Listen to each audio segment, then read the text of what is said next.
Apocalipse capítulo 1, do verso 4 ao verso 8.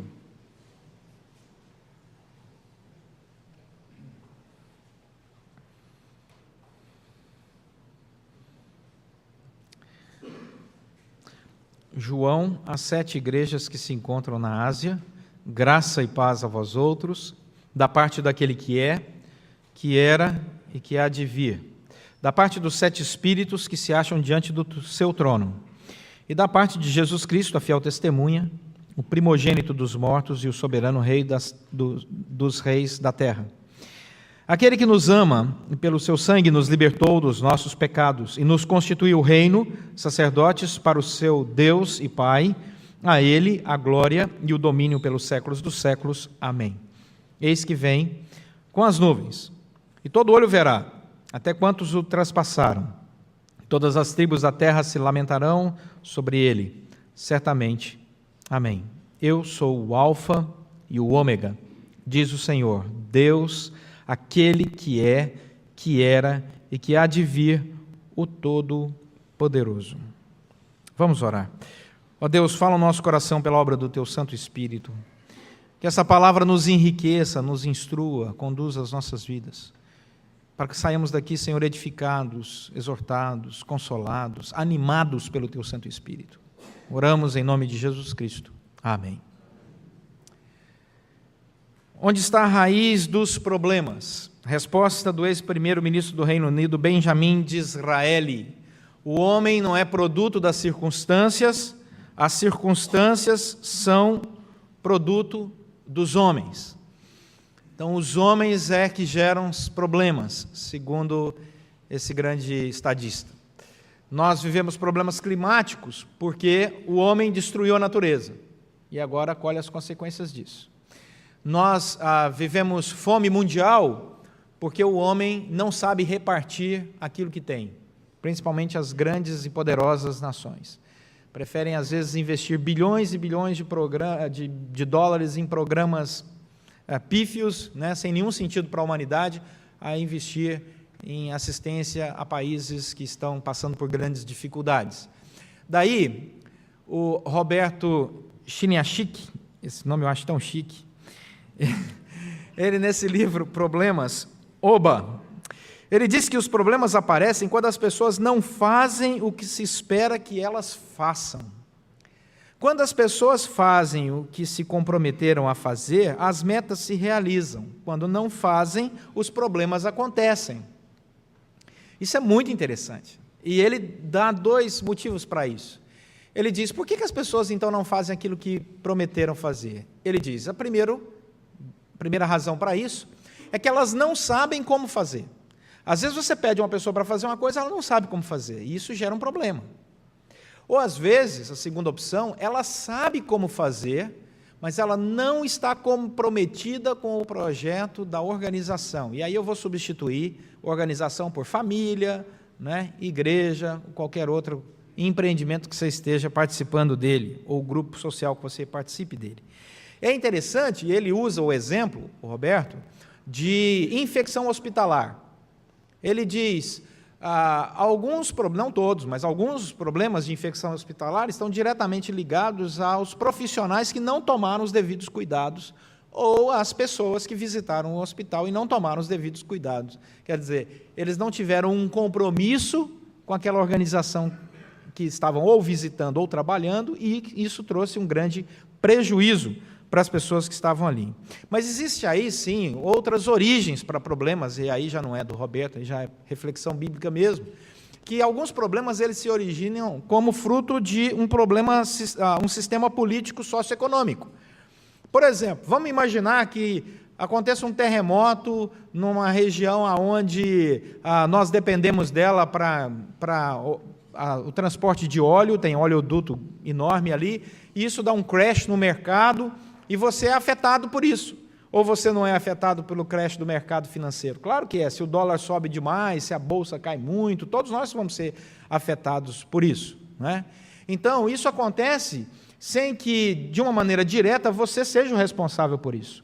Outras vezes, nós sabemos muito bem disso na Bíblia, que existem problemas que são originários de uma batalha espiritual. Nós somos corpo e alma. E às vezes nós estamos sob forte ataque espiritual e não percebemos. E achamos que o problema é emocional, o problema é socioeconômico, o problema é de instituições, quando nós, na verdade, estamos sob um forte fogo espiritual.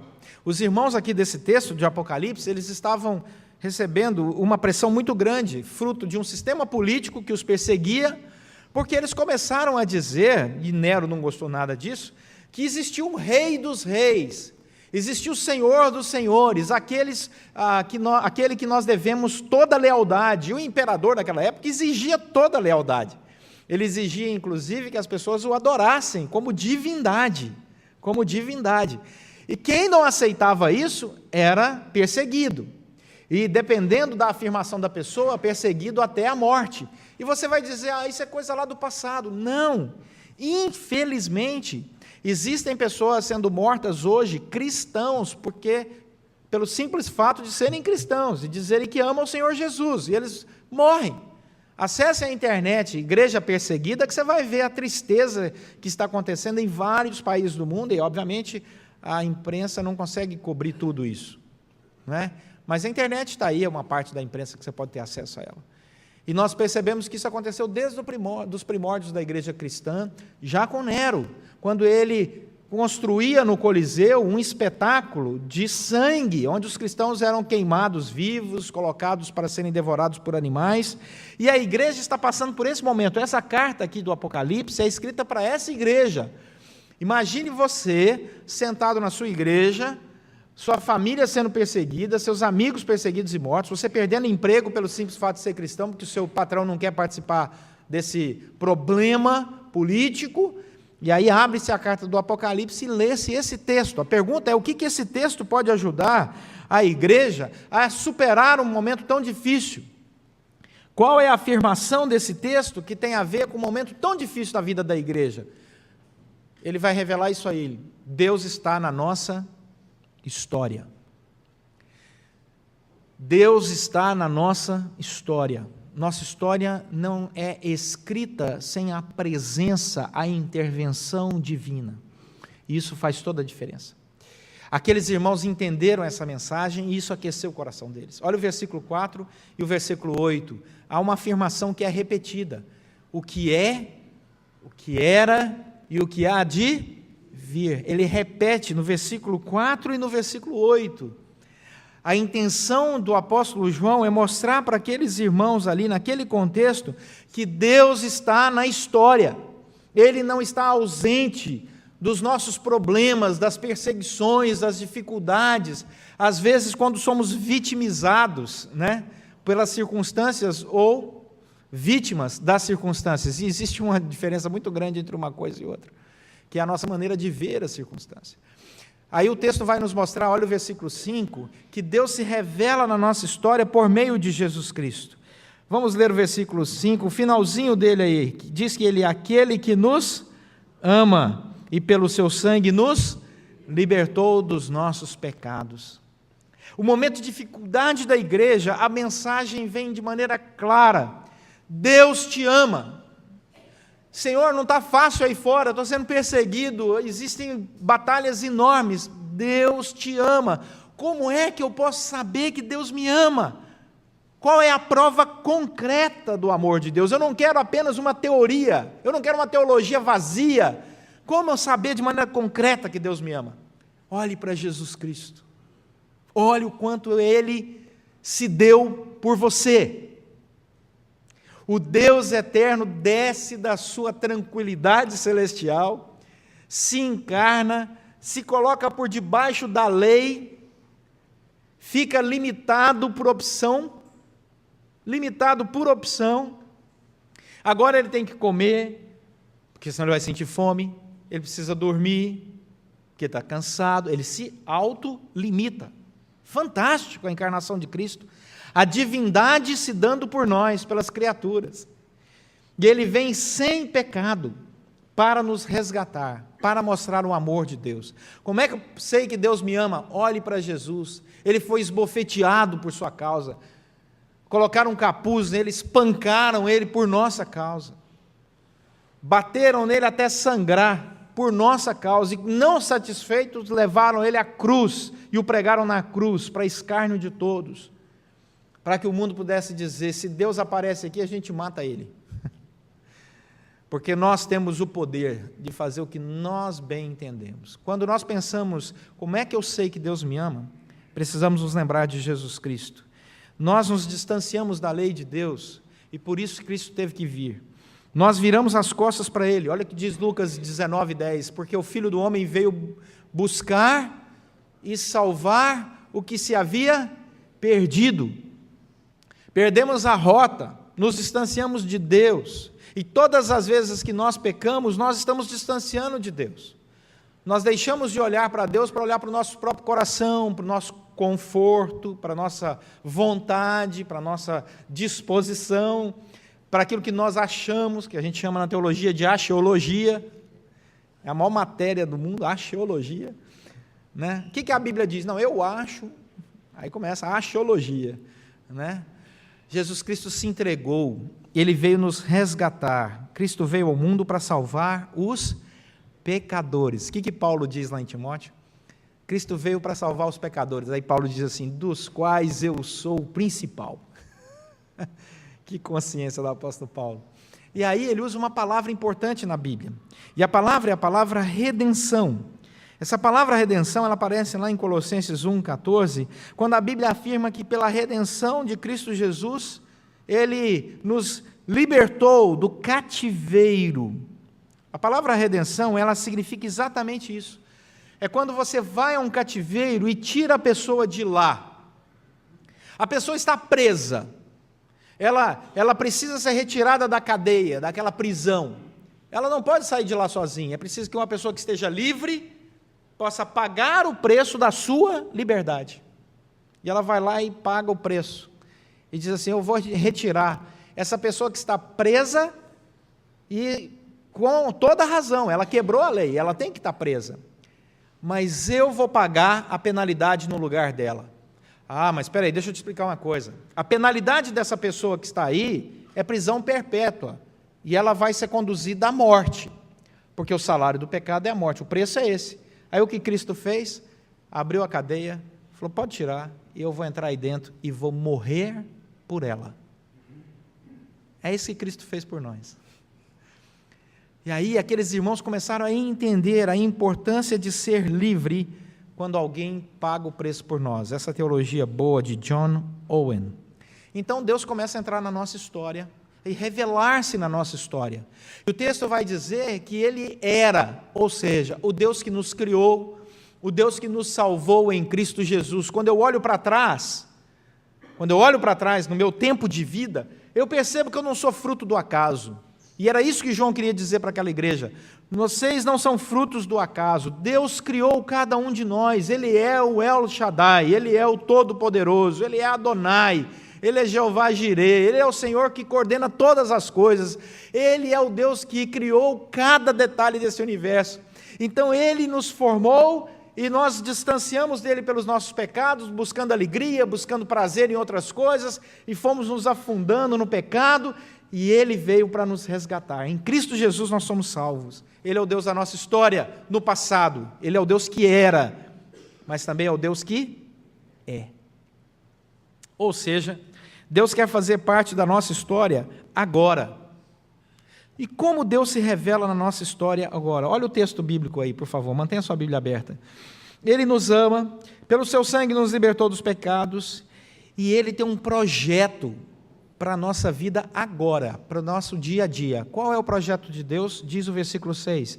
Ele nos constituiu, tempo presente agora, reino e sacerdotes. Reino e sacerdotes para o seu Deus e Pai. A Ele a glória e domínio pelos séculos dos séculos. Amém. Ele nos constituiu. O que é isso, Senhor? O que significa isso, que Deus nos constituiu reino e sacerdote? O que isso tem a ver com feijão na panela lá de casa amanhã? Né? Ele me constituiu reino e sacerdote. Ok, que bom. Mas o que isso significa?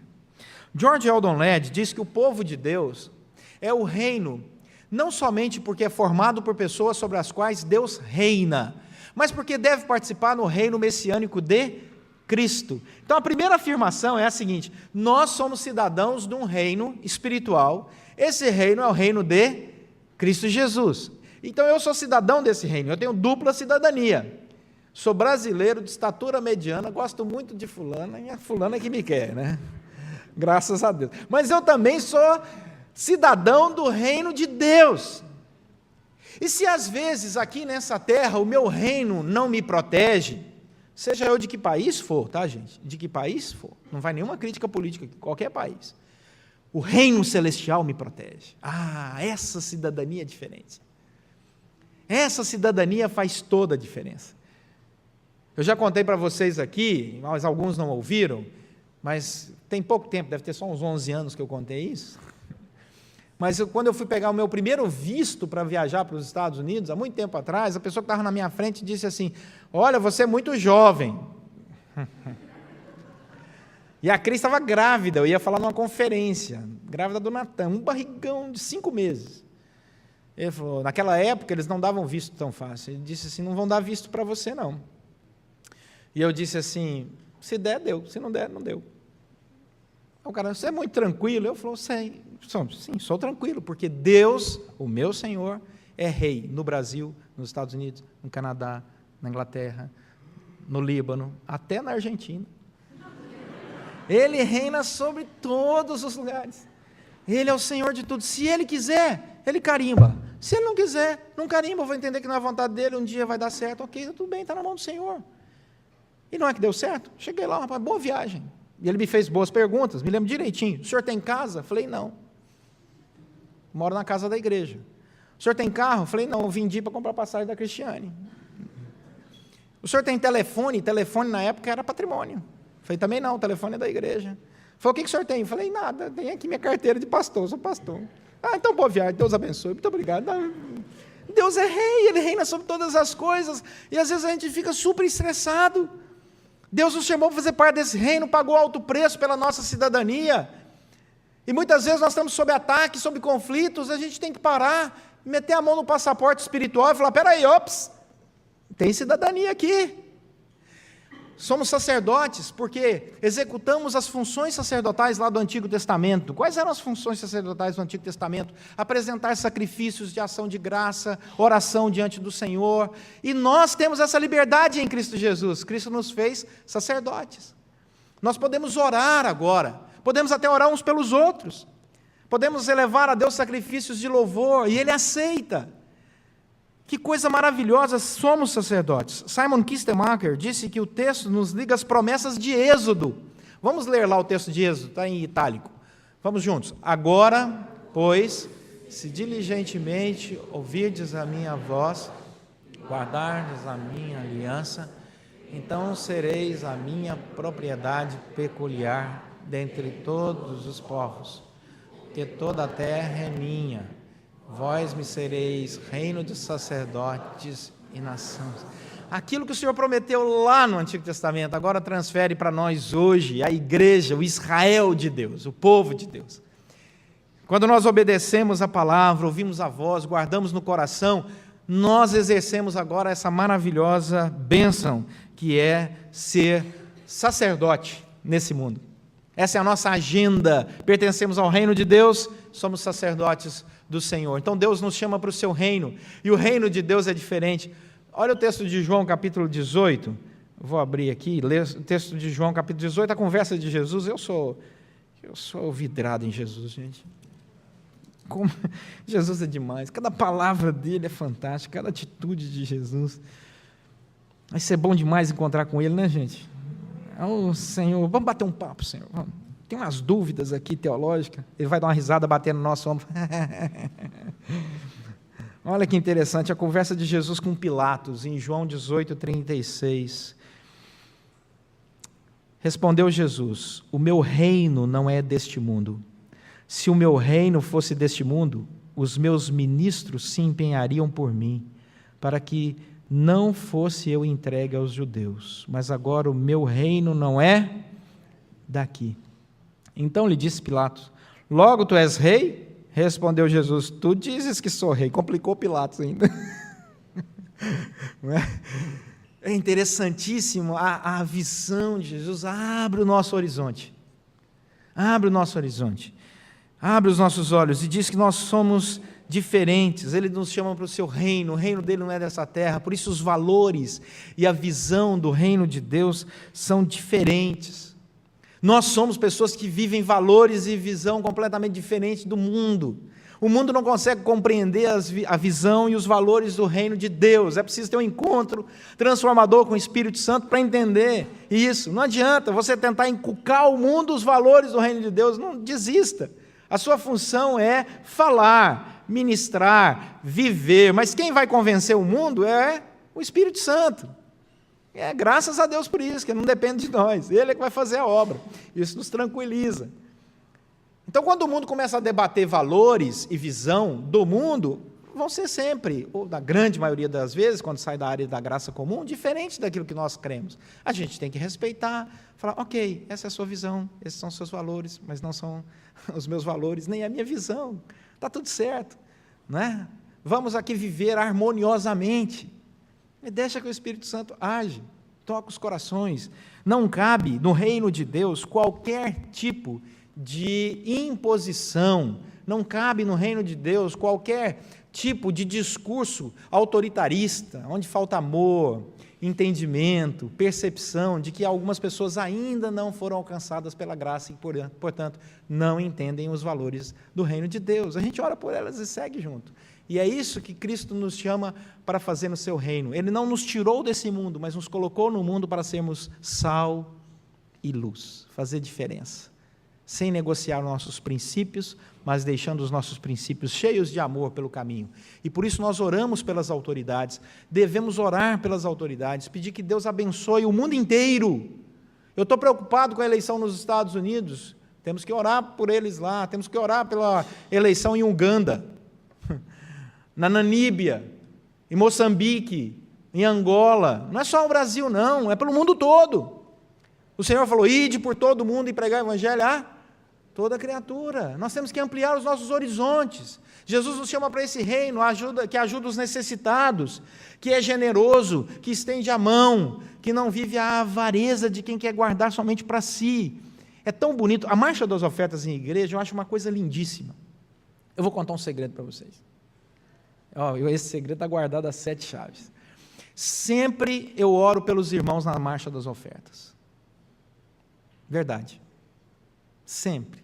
Para que Deus abençoe cada vez mais a nossa igreja, a vida de cada um, porque eu acho lindo o gesto de todos nós, cristãos, quando dedicamos ao Senhor dízimos e ofertas. Eu acho isso uma coisa espetacular.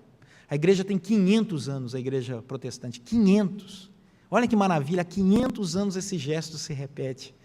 Quantos hospitais nós auxiliamos, quantas clínicas, quantas pessoas, milhares, missionários, o mundo inteiro. É lindo isso, gente. O mundo olha e, com certeza, deveria se admirar e não pensar outra coisa, senão a beleza da generosidade. É algo que Deus coloca no coração de todo cristão, em todo lugar, não importa a denominação. Né? Isso é reino de Deus, que defende o oprimido e que faz o bem. Faz o bem. Jesus nos chama, essa é a nossa agenda. Gálatas capítulo 6, versículo 10. Vamos lá? Gálatas capítulo 6, versículo 10. O que o texto nos diz? Pastor, o senhor colocou no PowerPoint? Não.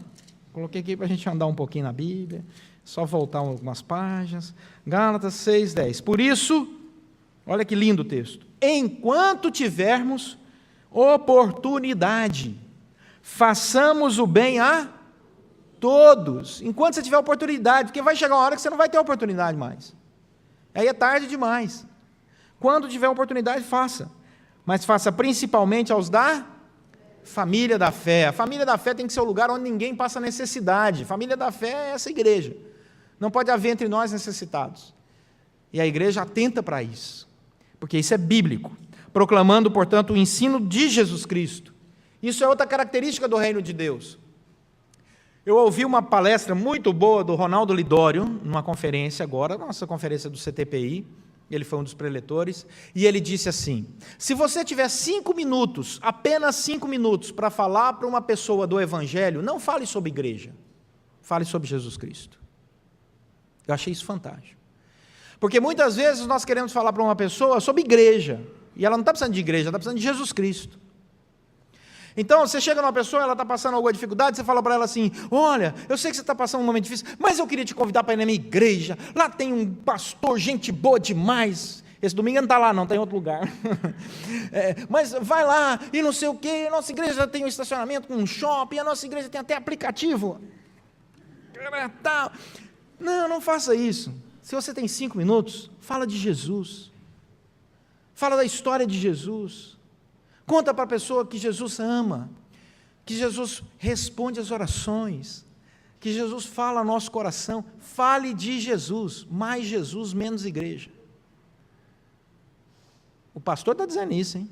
Mas no domingo todo mundo aqui, presta atenção nisso aí. Porque nós estamos nos perdendo. Na apologética institucional que o mundo está nos forçando a fazer, nós estamos nos esquecendo que somos sacerdotes deste reino aqui nesse mundo. E precisamos falar para as pessoas mais sobre Jesus Cristo e orar pela manifestação do reino de Deus. Daí, voltando aos 3 tempos, o que era o Criador e Redentor é o que é, e que nos constitui reino e sacerdotes, mas também é aquele que há de vir. Nós, às vezes, lutamos tanto por coisas tão bobas, nos esquecemos que essa terra aqui é passageira, e que estamos caminhando para a Nova Jerusalém. Nova Jerusalém. É aquele que há de vir, o julgamento final e a vida eterna com Ele. Isso é um valor real para nós. Por que as pessoas não fazem aquilo que prometeram? O Roberto disse que elas não sabem, às vezes, como fazer, e às vezes elas sabem como fazer, mas elas não estão comprometidas com os projetos da sua organização. Precisamos nos comprometer com os valores e a visão do reino, com a agenda que Deus nos deu. A agenda quem deu foi Ele. Nós somos sacerdotes e pertencemos a esse reino. Essa é a agenda que o Senhor nos deu. Portanto, nossa vida será extremamente relevante e frutífera se nós vivemos a agenda que o Senhor nos deu, reconhecendo que Ele nos criou, nos redimiu em Cristo Jesus, pagou um alto preço para que fôssemos libertos da vida do pecado e pudéssemos usufruir dessa vida com tanta alegria, tanta liberdade, com tanto poder, como cidadãos do reino de Deus.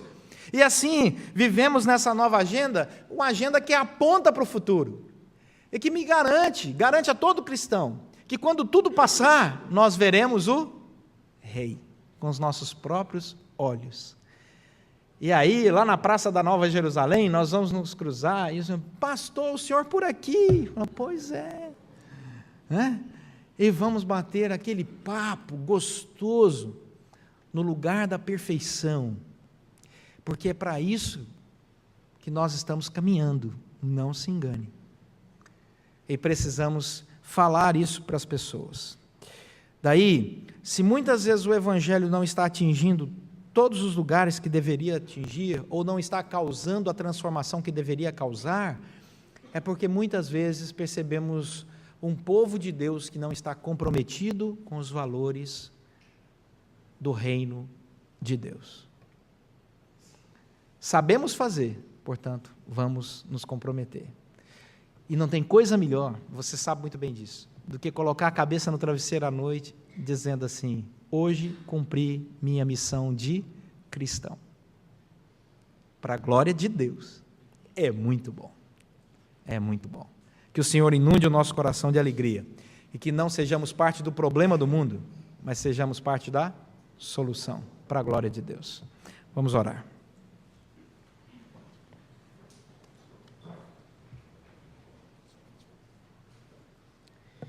Queria que você fechasse os olhos para que você pensasse melhor, tivesse um maior poder de concentração. Como você pode ser bênção nesse mundo? Viva os valores de Jesus. Ame mais, perdoe mais, abrace mais, ajude mais. Seja mais leve, mais alegre, com menos estresse. Seja um exemplo de vida cristã tranquila. E as pessoas vão querer saber o motivo da sua fé, da sua alegria, da sua leveza de alma. E aí é a hora de você dizer: é porque Jesus Cristo fez isso tudo por mim e me chamou para viver essa nova agenda. E eu estou muito feliz. Senhor, nosso Deus e Pai, muito obrigado pelo privilégio de andar com essa igreja, com esse povo bom.